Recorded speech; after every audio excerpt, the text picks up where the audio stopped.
Today's Diana Prince is Gabriella Borerro.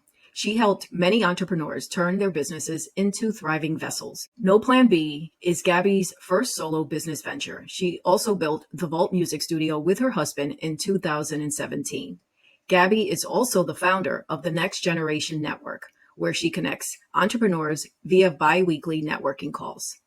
She is a coach and consultant to female founders building their service-based businesses. Gabby's passion for serving others started at a very young age and has not stopped since. And that is why she is my Diana Prince for today. Today, I will be talking about building community with Gabby. Gabby, thank you for joining me on Diana Prince. I'm so excited to talk about the networking space. As a new entrepreneur, I really am intrigued. Thank you. Thank you so much for having me. Wonderful. So I guess what we can do is just get started on your backstory. It's really, it interests me because you had a business before and that you launched with your husband in 2017. And then you started No Plan B Consultant. Then you found, if I have it right, then you founded the Next Generation Network. What's the link with all that and your expertise on networking? Yes. So my background is very much within community. I am very lucky to be the daughter of a Colombian immigrant. My father came here from Colombia when he was 8 and grew up in Brooklyn. Is mainly of Norwegian heritage. So she's been here for a few generations, but I'm lucky to have a family so I grew up in a very mixed environment, spending weekends with my mamita and my family, my Colombian family in Bayonne, New Jersey. And then I spent a lot of time as well with my mother's side of the family in Minnesota, New Jersey. And Minnesota, New Jersey, what am I saying? Minnesota, the St. Paul and Minneapolis over there. And it was two different sides of the world that I grew up in. And I also grew up playing sports. So when I decided to go to college, I said, I love people. I love people's stories and I want to work with people. So I went for hospitality management and at CCM, I went to my local county college. That's where I met my then boyfriend, now husband, when I was 18.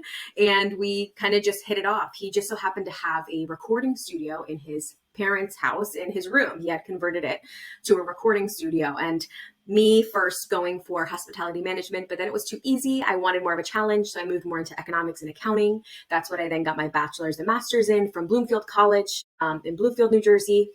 And I started to give him tips. I started to say, hey, I think you should introduce a snack bar. Hey, I think you should introduce this kind of pricing. And he was almost in a way my first client. And so we took it from there to when 2 years later, we opened our first brick and mortar in Rockaway after he had established enough of a client base, consistent income coming in. That way he could clear the overhead. And at that point, I was then in graduate school for accounting. So we continued to build it, expanded into the brick and mortar. We had our first child together in 2019. I managed and co-owned and did a lot of our community events, grant writing, all of the things that have to do with the finances and the strategy. That way my husband could just sit and do what he loved every single day. He could be a true creative. Mm-hmm. I love the EOS terminology, which means there's a visionary and there's an integrator. So he was very much the visionary of this is what I love to do. I just need to be doing what I love. And I was more so the integrator of here's all the systems that we can put up and let's make sure that we're set up for success. And then as the pandemic hit and I was pregnant with my son, I started to look around at all of the entrepreneur friends that we had and realized that they didn't have the kind of support my husband had because they were solopreneurs. They were doing it all alone. So that's when I moved into coaching and consulting and working with mainly minority millennials. And I like to say mixed millennials because I am mixed. A majority of my friends are mixed as well.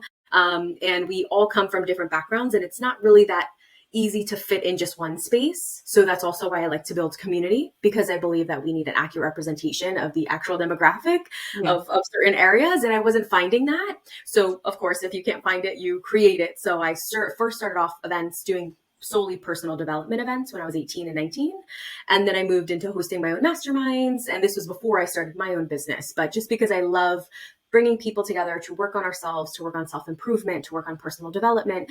And then that kind of just naturally started occurring now where I'm able to host events and summits and help speak at them, help the marketing for them, and coach and consult millennial women today that are first-time entrepreneurs, solopreneurs that want community, that really, really seek to improve themselves.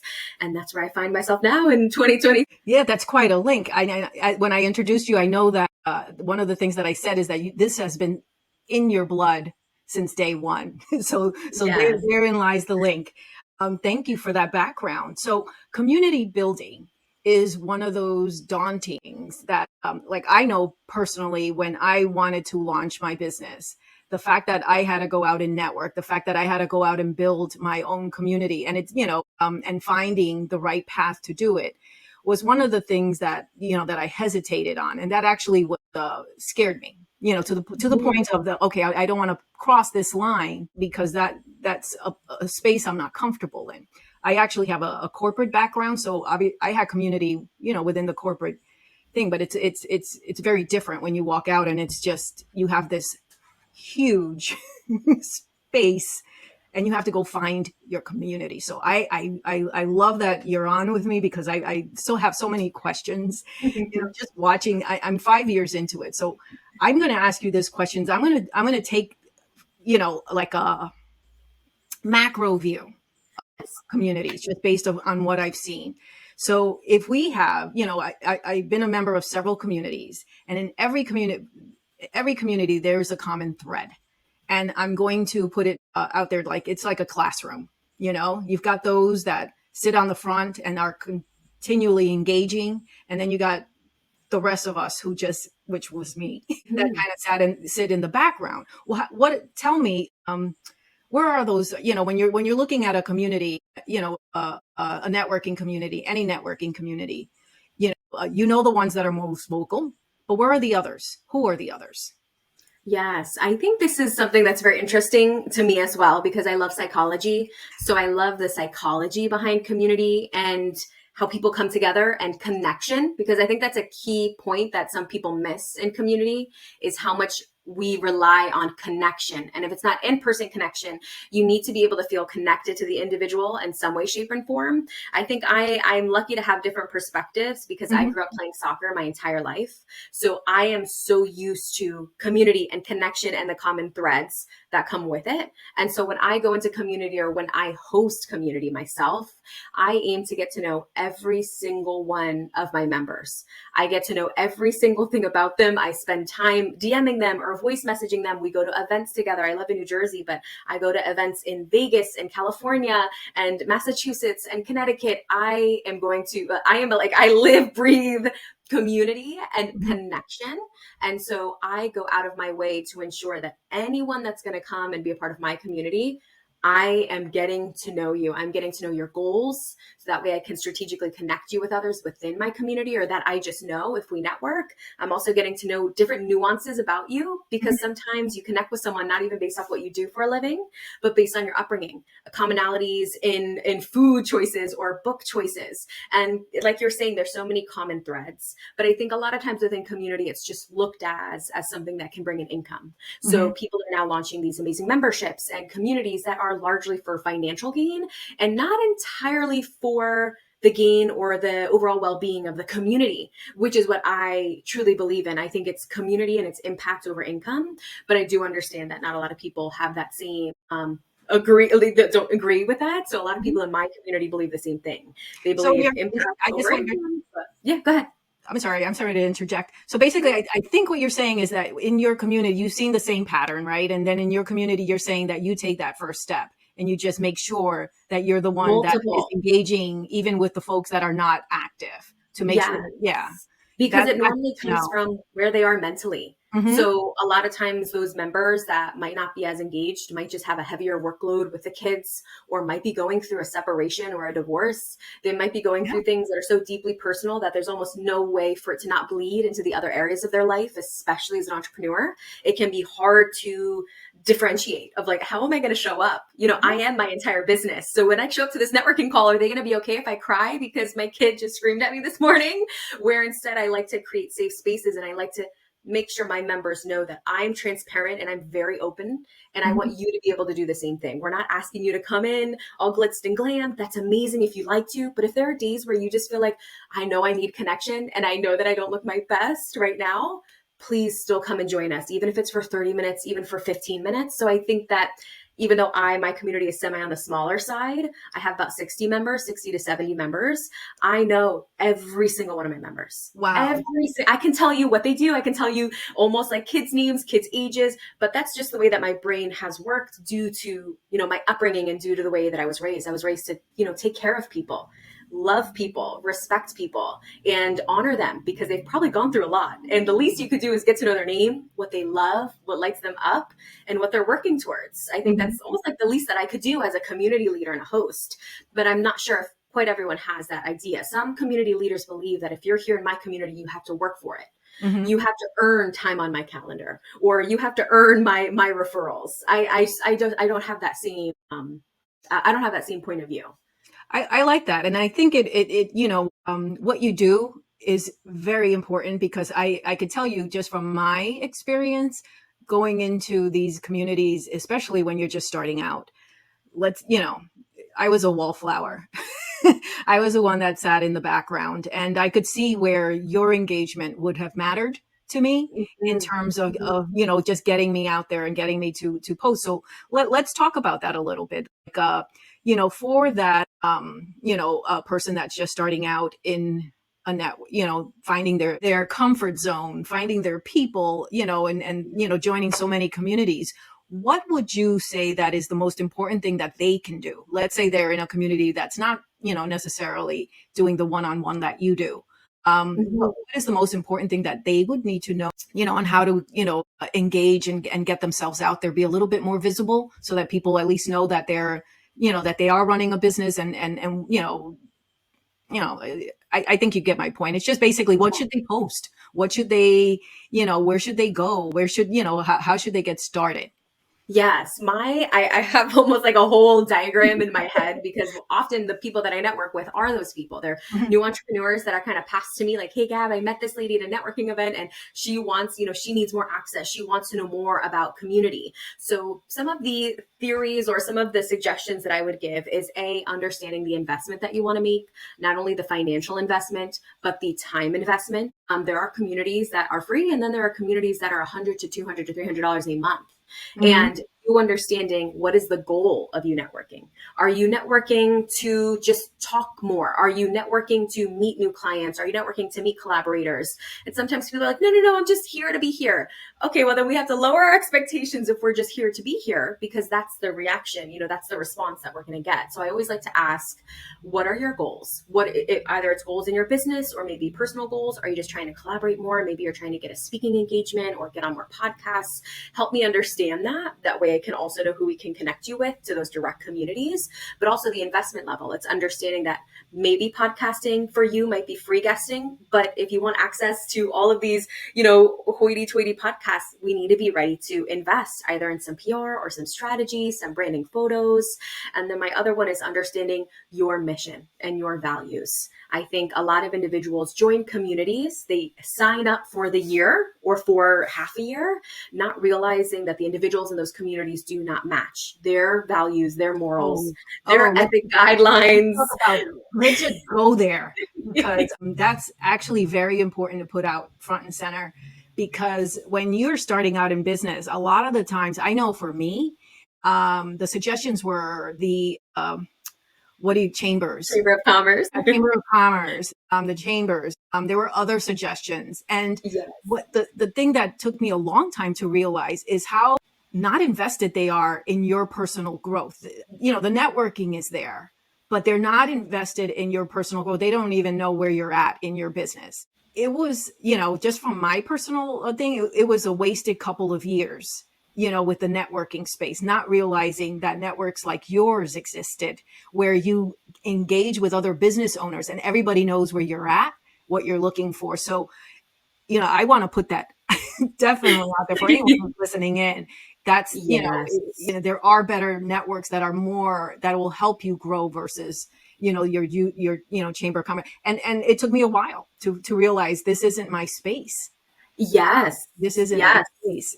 That's another thing is, business owners, just from, an entrepreneur to another is that you have to know, or you need to get to your space and give yourself permission to go move on. Cause that, I can't even right. tell you how many women that I sit down with and I'm like, hey, okay, how much are you investing in these other communities? And investing in community can rack up. So, Oh, you can have your low tier where it's maybe 20 to 30 a month, but then you have these higher tier communities that are $300 a month to be in there. And so if they do not align with your mission and your vision and your values, you should not be contributing to that community, or you should bring your thoughts up to their board, to their CEO. And but that's kind of almost the last point that I always make when it comes to community, is that the Mm-hmm. community quite often mimics the leader. So Mm-hmm. any given community that you're in, if you can't align with the The leader, leader. or if they're leading a certain lifestyle that you will never want. I have a lot of aspirations for myself, but they're very mixed aspirations, right? A home in Colombia, my husband's mixed, so like a home in DR too, like supporting our family, supporting, and my children are mixed. They're extremely mixed because me and my husband are both mixed. So seeing a leader that has no diversity, and then also doesn't support diversity, and then doesn't support community, but they have their own membership, is always like a no-brainer to me. I'm like, no, no, thank you. It doesn't add up. It doesn't I match up. love that point. And I also have experienced that where you like join a community and you're wondering, well, why doesn't this fit with me? Like, why do I feel like Yes, there's no alignment here? And it's yes, because, it was there, you join, and then a year later, and you invested, a couple $100, $300, $600, whatever it is, yep, you yep, realize you just, the leader doesn't resonate with you. yeah. There's And it's nothing really there. not And it's someone just who you not about, need. yeah, it's not about Yeah, just the networking piece and who you're going to think. It's like basically, does the, to your point, does the leader really have something that you exemplify. buy into or not? Yes. Yeah. Oh my goodness. I've done And everything you, you're saying, Gabby. I have been through, and like right now, I actually hope everybody just listens to this podcast because it could save them a lot of trouble. yes. And that's why I always say when people are unhappy with the communities that they've invested in, is I kind Hmm. of go through those questions. How much did you invest monetarily? How much time have you invested, right? Do you have your goals? Do you understand your own values? And then if all those, you did your homework on all those, you controlled everything you could possibly control, but you're still not happy, it's most likely the leadership and those that are owning the company, right? They probably don't have representation of thought. They don't have diversity of background. So you see only events in certain locations, events that hit a certain price point that possibly you can't afford, or afford sustainably to continue to invest every single month or every single Hmm. quarter. So I think just doing that little bit of homework and understanding, is that leader someone who I'd want to go and have lunch with often? Is that leader someone who I invite over to my events and invite over to, or is that leader unreachable? Are they some sort of person that's on a magazine cover that people want to look like, right? They're skinny, they're normally Caucasian, they normally have incredible style, and they normally come from extreme, extreme wealth. That is most likely generational wealth. Hmm. And it's also looking, are we just kind of recreating these cycles in some places where women follow people simply because of the looks that they're selling in the marketing, and not really so much who they are off the screen, and how are they supporting small business and women entrepreneurs in real life every single day, is often my question. Wow, thank you for that, Gabby. That is just, I'm telling you, that speaks to me in a million ways and my journey. So I really appreciate you coming on and just, shedding some light on the networking community, giving women permission just to look at it a little deeper and make those decisions, walk away from spaces that don't, That that don't aren't align. you, that don't Yeah. align with you and your values and your path. I would actually throw in there that if they're not helping you grow, maybe that's not for you either, because there is a cost associated with most of them, and you got to see where your investment is best laid out. Yes. Just to, we're getting a little short in time, so I want to start closing it out. And I want to give you an opportunity, just speak to anything that you have coming up, so that our audience can connect with you or take advantage of an event that you have. Of course. So this each month I do bi-weekly virtual networking calls through my network, the Next Generation Network. And then I also have one monthly collaboration networking call, which I collaborate with another community or another event host and event planner that I that I really align with. So that way we can bring more diversity of character and different individuals through our networking calls together, because that's the aim, is to meet new people who align with you and who you can connect with and strategize with. So definitely you can head over to my website, or you can follow me on Instagram at No Plan B Consulting. And I always post about all the networking events. One of my favorite branding people ever is Ati Grinspan, who lives out in Vegas. She is having BU Brand Live at the end of this month. So I'm not sure if everyone will probably just maybe hear about it afterwards, but I highly recommend following Ati G. She is amazing. When it comes to networking and community, a lot of times you need to know and understand a bit about your personal brand. So she does a lot of amazing work with women, new entrepreneurs, new female entrepreneurs that are trying to understand, where they belong in this world of entrepreneurship, especially those from different demographics, which I love. So that one's coming up. And then if you're in the New Jersey area, MSU is going to be celebrating Women's Entrepreneurship Week. I believe that is October 18th or October 16th. So there's a lot of amazing events. I also post all of them on my Instagram because I believe we need to be able to have diversity in where we attend and where we meet people. And that one is free, the one in MSU at MSU next month. So I'll have a few coming up. I think October 20th, I have one that I'm working on. And then once a month, also in the New Jersey area, I host like a women's tea breakfast where it's just completely free. Come in, we chat, we talk. It's a lot of mamas, a lot of mixed millennials that just aim to get to know each other at a personal level. They're all on your website, right?